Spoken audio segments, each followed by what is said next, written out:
കൂട്ടുകുടുംബങ്ങൾ കാണാനേയില്ല. അച്ഛനും അമ്മയും മകനും അടങ്ങുന്ന അണുകുടുംബങ്ങൾ മാത്രം. ഇത്തരം പരിതസ്ഥിതികളെ മാറ്റാനായി നമുക്ക് എന്ത് ചുമതലകളാണ് നിർവഹിക്കാനുള്ളത്?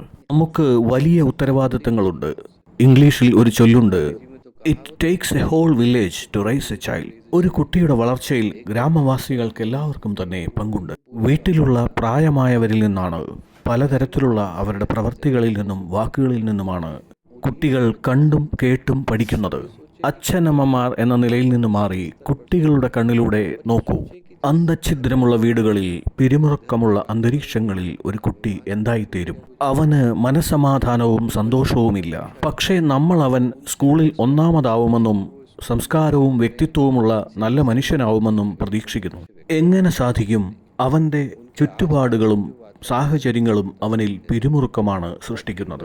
ഒരു കുട്ടിയുടെ സ്വാഭാവികമായ വളർച്ചയ്ക്കും വികാസത്തിനും എന്താണ് വേണ്ടത്? അവൻ്റെ മുത്തശ്ശൻ്റെയും മുത്തശ്ശിയുടെയും അച്ചച്ഛൻ്റെയും അച്ചമ്മയുടെയും ഒക്കെ സംരക്ഷണം, അവരുടെ സ്നേഹം, അവരുടെ കഥകൾ, അവരുടെ ജീവിതാനുഭവങ്ങൾ, കൂടാതെ മാതാപിതാക്കളുമായുള്ള സഹവാസം.